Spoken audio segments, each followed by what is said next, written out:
que além das sedes, como tivemos no Pacaembu e no Rio de Janeiro, no Maracanã, teríamos sedes em Porto Alegre e Minas Gerais. Mas aí não teve como fazer e se fez um grande torneio, até a Copa do Mundo de Clubes desse ano de 25 nos Estados Unidos, o torneio mais difícil já disputado.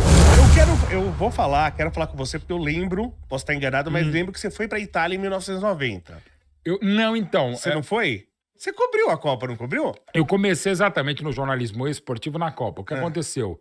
20 de janeiro de 90, o grande Chico Lang me pede um texto sobre os 7 anos da morte do maior camisa 7, o Garrincha, que estava completando naquele 20 de janeiro de 90, 7 anos.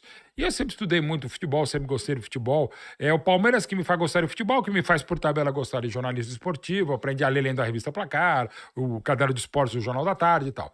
E aí eu trabalhava na Folha da Tarde, eu trabalhava na TV Bandeirantes como produtor de um programa jornalístico e trabalhava também como repórter de política, mais economia, menos, e escrevia sobre música no jornal Folha da Tarde, que depois virou agora São Paulo. E hoje virou, infelizmente, história apenas. Aí o Chico Lang me pediu, Mauro, escreve aí um texto sobre o Garrincha. Eu escrevi, tava bom. E o meu chefe, o editor-chefe da Folha da Tarde, o Adilson Laranjeira, me chamou na sala dele e falou, olha, parabéns, o texto ficou bem legal. Você não quer cobrir a Copa da Itália agora, isso era janeiro de 90. No meio do ano, você faz o outro lado da Copa, se fala italiano, sim, se vira italiano, sim. Pô, imagina, era uma equipe de 15 jornalistas da Folha de São Paulo, da Folha da Tarde, eu era o mais jovem deles, o único que não... Eu e o Clóvis Rossi, o saudoso Clóvis Rossi, que não éramos do esporte, né? O Clóvis Rossi da Folha de São Paulo, um baita jornalista, membro do Conselho Editorial da Folha. Vocês vão para lá? Pô, sensacional, né? Só que daí, em março de 90, teve a posse do Collor, o plano Collor, enxugou-se a economia, a poupança ficou travada e tal, e a equipe que eu de 15 pessoas viraram 5, claro que eu não fui. Nossa. E chegou na Copa, eu estava na redação da Folha da Tarde aqui na Barão de Limeira, em São Paulo, aqui pertinho onde estamos, e aí o meu chefe, o Hélio Mauro Armon, falou, Mauro, tá precisando de gente na editoria de esportes, era um caderno de 16 páginas, você fica com a gente? Falei, claro, principalmente se eu puder chegar um pouquinho mais tarde, que eu quero ver o jogo, se não me engano, da 1 da tarde, hora de Brasília, depois o jogo das 4 da tarde eu vejo na redação, eu fico até 11 da noite. Não, beleza, tal.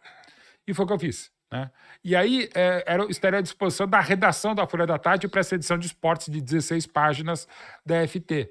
Quando o Hélio Mauro falou, olha, tem uma meia página aqui, que é uma coluna que não se assina, que se chama Dois Toques, e se escreve, vai chegar um monte de telex, não tinha internet ainda em 1990, e é tipo telex assim, Madonna acha o lateral esquerdo da Bélgica um gato, Papa dorme durante o jogo da Costa Rica, essas notícias não tem nada a ver. Eu falei, beleza. E no primeiro dia não tinha nem metade do que poderia de espaço para encher linguiça lá nas páginas da Folha da Tarde.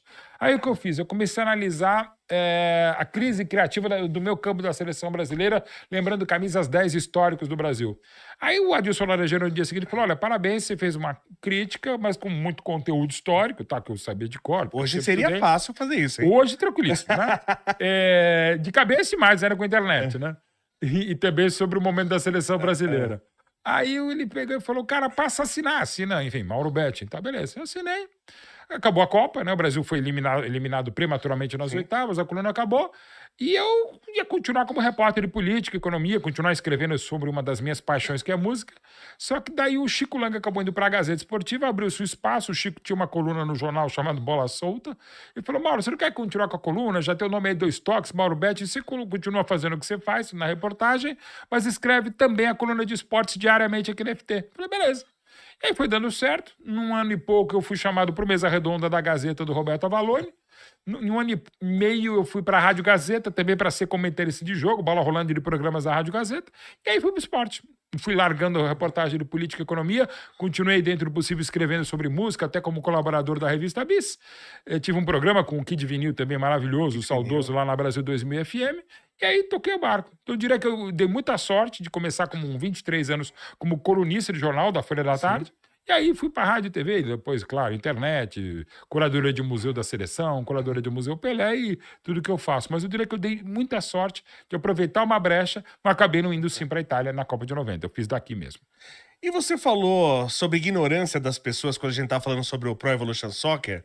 E aí eu queria pegar justamente nesse ponto agora, ignorância. Que a gente tem muita ignorância pra hoje em burro, dia, literalmente ignorante pra burro, de fato. Hoje é um absurdo de ignorância. Então eu queria que você falasse de uma ignorância específica. Vamos nós. Das pessoas que falam que o Palmeiras não tem Mundial. Que isso é ignorância. Como é que o Palmeiras vai lá, ganha um Mundial, é polêmico. que a gente foi lá, Nós ganhamos o Mundial, e como é que não tem um Mundial que ganhou? Então, Explica isso pra mim. Isso é um barato que, assim, eu costumo dizer, né? Não precisa chamar de Mundial, mas tem que respeitar e, sobretudo, conhecer a história. Mas né? que era Mundial, era Mundial. E eu discuto bastante se o termo é mundial, mas que é difícil pra caramba e tem um mérito enorme, sim. Porque jogou contra times do mundo todo. Não tenha dúvida. E não jogou com o mundo todo. Sim, a própria Copa, um ano antes, a Copa no Brasil de 50, em vez de 16 seleções, vieram 13. A Copa Rio, a primeira, essa vencida pelo Palmeiras em 51, era para ser 4 grupos de 4 clubes, ou seja, 16 clubes, não do mundo inteiro, mas dos principais países da Europa e da América do Sul disputando o torneio. Que além das sedes, como tivemos no Pacaembu e no Rio de Janeiro, no Maracanã, teríamos sedes em Porto Alegre e Minas Gerais. Mas aí não teve como fazer e se fez um grande torneio, até a Copa do Mundo de Clubes desse ano de 25 nos Estados Unidos, o torneio mais difícil já disputado. Se é o Mundial não importa. O que importa é que foi muito importante mesmo e muito celebrado pela torcida brasileira. Tanto é que no 22 de julho de 51, quando o Palmeiras empata com a Juventus e é campeão da Copa Rio, depois de 7 jogos, né? A torcida no Maracanã, mais de 116 mil pessoas, não gritavam Palmeiras, gritavam Brasil. Cara. Fosse o Palmeiras ou fosse o Vasco, que era o representante do futebol brasileiro, ou melhor, do futebol carioca, ou do próprio futebol brasileiro. Afinal, o treinador do Vasco era o mesmo do Brasil no Maracanã um ano antes, Flávio Costa, e no elenco do Vasco tinham 7 dos 22 jogadores vice-campeões mundiais pelo Brasil. E o Palmeiras jogou um torneio dificílimo contra o Estrela Vermelha, que foi o primeiro adversário do Palmeiras, que o Palmeiras venceu no Pacaembu.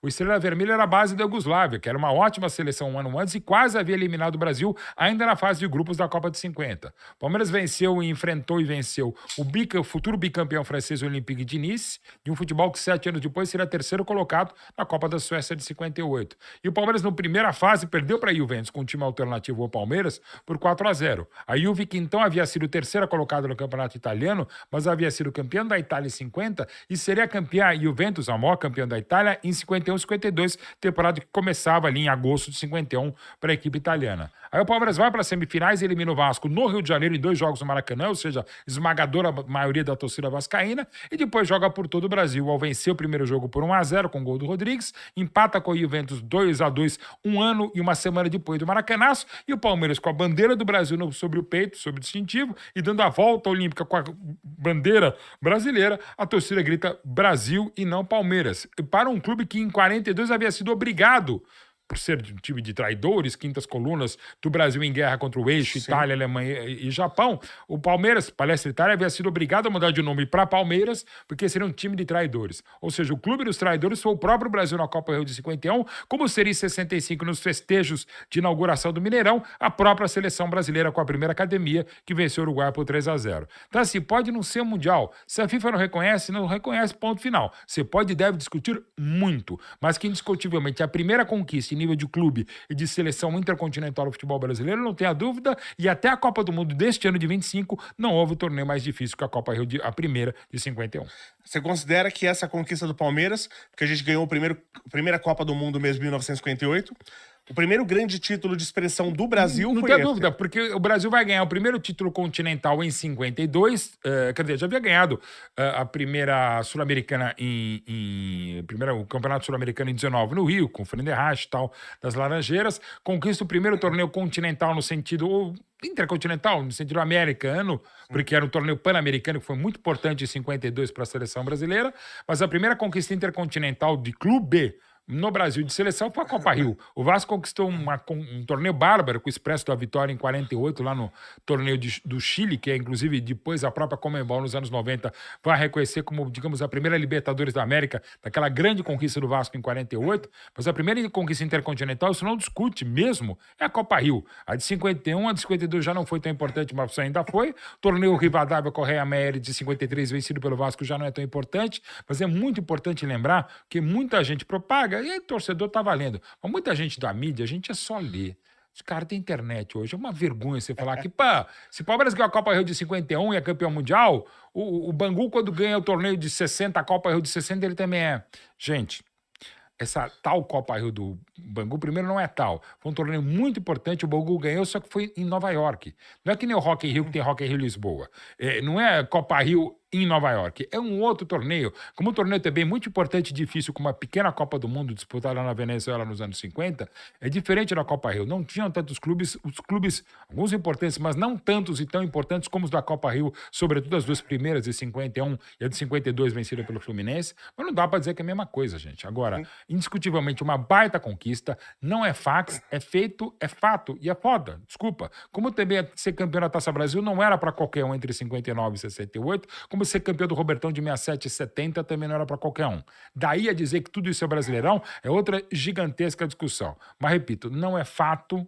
Perdão, não é fax, é feito, é fato e é foda. O que fez o Bahia de 59, o que fez o Palmeiras de 60, o Santos de 61 a 65, o Grande Cruzeiro de 66, o Palmeiras de 67 e, por último, o Botafogo de 68, todos campeões da Taça Brasil. E é muito difícil ser o que foi o Palmeiras em 67 e 69, o que foi o Santos em 68 e o Fluminense em 70, campeões do Robertão, a Taça de Prata, numa época em que o futebol brasileiro vivia o seu auge, era de ouro do futebol brasileiro. Então, desmerecer, desdenhar dos títulos de Taça Brasil e de Robertão também está muito errado.